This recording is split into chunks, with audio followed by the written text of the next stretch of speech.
Hi, I'm Maya, and today I want to talk about Gilded by Marissa Meyer.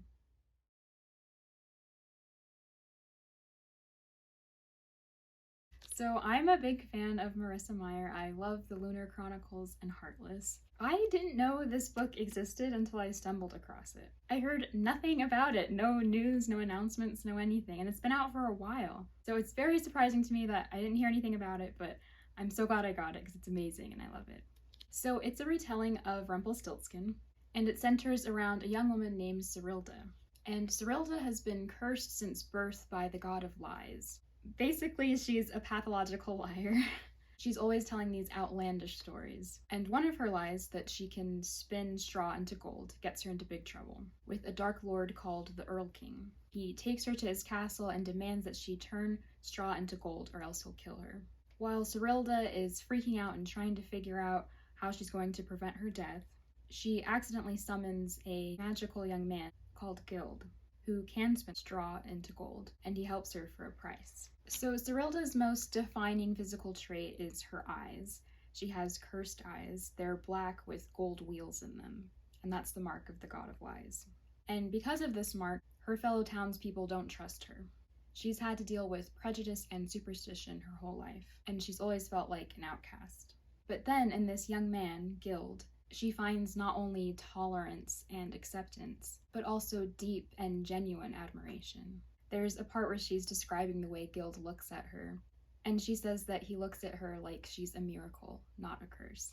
It isn't until the end of the book that Cerilda learns there is more to her curse than she realized. Cerilda had no answer for him. She could hardly tell him that she'd been cursed by the god of lies, who somehow, it seemed, was as much the god of truths.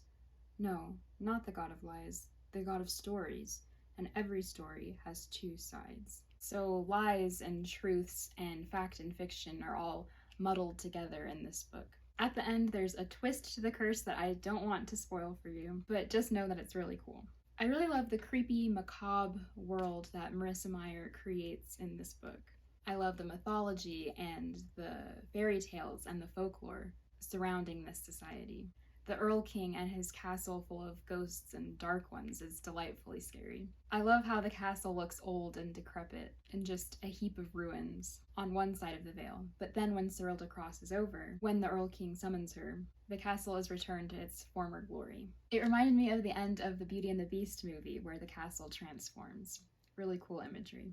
Another important part of the world is their Pantheon of Gods. Everything is either blamed on the gods or is a blessing from them. I love the traditions and the festivals and the sayings that the villagers have. Marissa Meyer is just so good at world building, and that's something that I loved about the Lunar Chronicles and Heartless. One of my favorite parts is the description of the ashen wood. It's so haunting and immersive. Everywhere she looked, there was a chorus of gray and green. She tried to think of it as pretty, but for the most part, it struck her as a palette of uninterrupted gloom. Spindly black tree trunks and branches drooping with strings of lichen and fallen logs crumbling under the weight of thick moss and fungi the size of wagon wheels. There was a sense of eternity here. This was a place where time didn't exist, where even the smallest sapling might be ancient, unchanged and unchanging.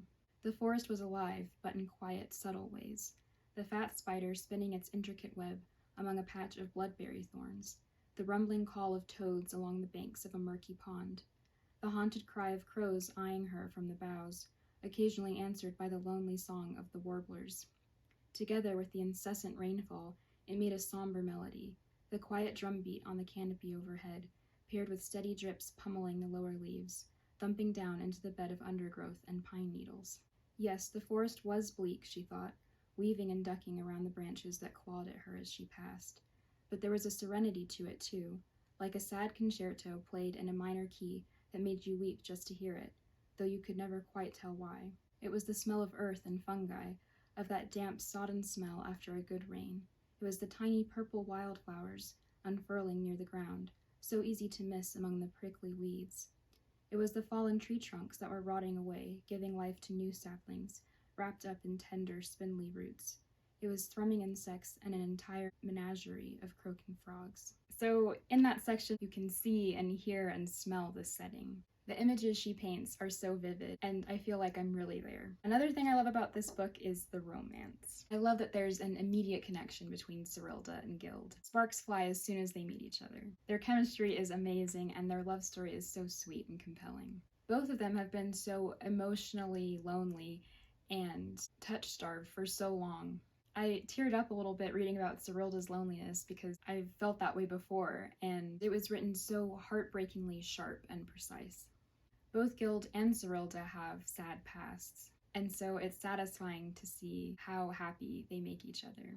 This book has so many cliffhangers and loose ends, and I'm just dying for the sequel. I really wish I didn't have to wait. So that's it for the non-spoiler section, and here come the spoilers.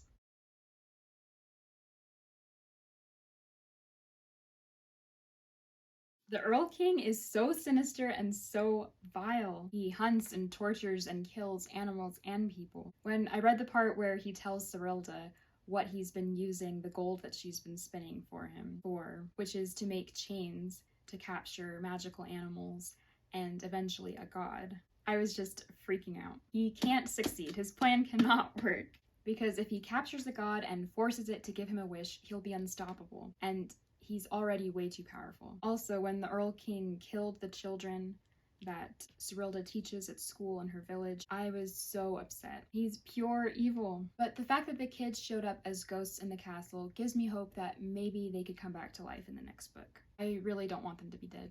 So I want to talk about the spoiler that I alluded to earlier in the video. The fact that the lies that Serilda tells aren't really lies. That she can make things become true by telling a story about them, or rather, she can tap into what's already true. When she tells stories, it's like she becomes a medium for the spirit that comes into her and makes the story pour out of her. So her fake story about the schoolmistress that she works for being a witch is actually true. And it was cool to see that lady use her witch abilities to help Serilda. I think that Serilda's lying curse turning out to be a truth-telling curse was a cool and unique idea. So the big reveal at the end I did see coming, but I also feel like I was supposed to. The big overarching story that Serilda has been telling in pieces throughout the book is about a lost prince who tried and failed to save his sister from the Earl King, and then that prince was never seen or heard from again. And of course, it turns out that Gild is the prince. I can't wait for Gild's memories to come back in the second book. I want him to know exactly who he is, and I want to learn more about his parents and sister. So the big bombshell at the end of the book is that Serilda is pregnant with Gild's child. And I'm hoping that means that Serilda and Gild can raise this baby together, since Serilda promised Gild that she would give him her firstborn child in exchange for him turning the straw into gold. That would be perfect, and I really hope nothing messes it up in the sequel.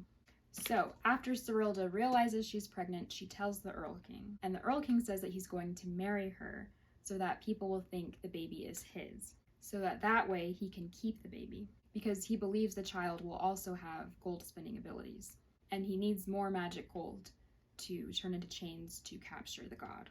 Now, if there's any trope I absolutely love, it's a fake marriage. I eat that stuff up. Another thing I eat up?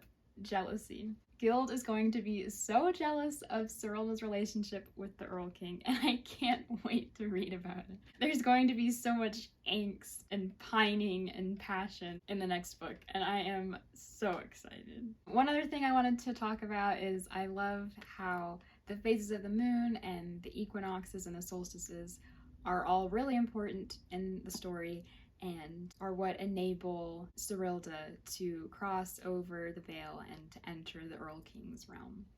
I just love how the veil is connected to celestial bodies, and I think it's just a very classic fairy tale theme. So yeah, great characters, great story, great retelling, great setting, great twists and turns, great drama. It's really fun, and I'm excited for the next one. Thanks so much for watching!